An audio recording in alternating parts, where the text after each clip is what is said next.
Hi everyone, it's great to see you. Today I'm going to give you an update on the Amaryllis bulbs that I have been growing. So if you remember back a ways ago, I went to Trader Joe's and I stocked up on their beautiful bright red wax dipped amaryllis bulbs, and I had them underneath my grow lights. And that's really what's recommended, that you put your bulbs for amaryllis under the grow lights while they're growing their stalks, but then as soon as they start to flower, you want to take them out from under the intense light and you want to put them somewhere with more of a medium light dose so you can really extend the flower life as long as you can. So that's exactly what I did. They didn't get too tall. It was really interesting that all except one particular bulb that I got from Trader Joe's, and these are not named amaryllis, you just know they're going to be the red variety. They maybe got 8 inches tall, as you can see in the pictures, and which was absolutely fine. They're absolutely beautiful, and they started to bloom. So I sort of experimented with how I wanted to display these around the house. It just really added such a cheerful element. A couple of them went into a glass florist cube. Some of them I just kept out in the wax bulbs and put them here and there. So I've displayed them on the piano. You can see them on the kitchen table, and they're just gorgeous. Now you can take the yellow stamens that are in the center of these flowers off, cut them off. You do end up with a lot of yellow pollen dropped all around these flowers, but that was okay. This is an example of one that I took the stamens off of, but for the most part, we ended up with a lot of yellow pollen around. Now, an amaryllis sends up 2 stalks. It sends up its first stalk, and then there are 4 blossoms on that.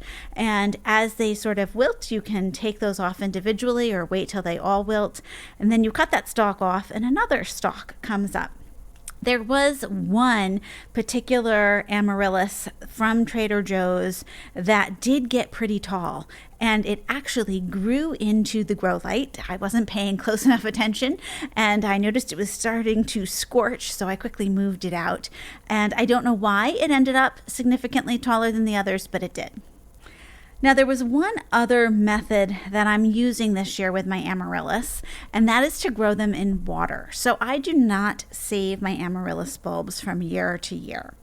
If you are saving them from year to year, you really do want to grow your amaryllis in soil so that they build up lots of nutrients and you can save that bulb to then replant the next year. Since I'm just doing them as an annual, I can actually grow these just in water. And I'm doing that because the soil, when I have it in the house, often will get fungus gnats. And to me, those are just such a pain. So by growing the amaryllis directly in water, I avoid that. And it just works so much better. So this year I purchased a special amaryllis growing vase that has a glass ball down the bottom that the roots grow down into, and it sits up on top of the next section, and it has tall sides to the vase that the stalk grows up in, and then it flowers out the top. I also have 2 short little glass containers that I'm using to just place the bulb in and have the roots grow down. Now those I'm not sure how it's going to work, because as the stalk gets taller, there's no place to secure the stalk or to lend it any support. So we'll have to see how that goes. Now, as you look at these bulbs, you're going to see that there's some color in the actual bulb, and that is completely normal, especially for your red or bright pink amaryllis, that the pigment is actually in the bulb too. When I take a bulb that I've just gotten, and here is an example of one that I got on sale. So it arrived, it's a little bit past season here, but I'm gonna, plant it anyway. You want to just sort of peel off any dry parts on the outside of the bulb. Make sure that it's okay, and then you look at the roots, if it has any roots growing. And these roots actually look really dry and dead. I don't even know if any of these are alive. So I'm just gonna trim them off. You can trim pretty much all the way back to the bulb, but I'm going to leave a little bit there just in case there's any life in them. And then I'm going to put the bulb in my container so that the very bottom of the bulb does rest in the water, and it will grow the roots right in there. And you'll be surprised that a lot of these bulbs that, even though we are sort of past the prime time to purchase amaryllis, a lot of them still have good life in them. Put them in water or put them in dirt and give them a try. So these are the 3 that I have that are growing in water here, and I can't wait to see what happens to them.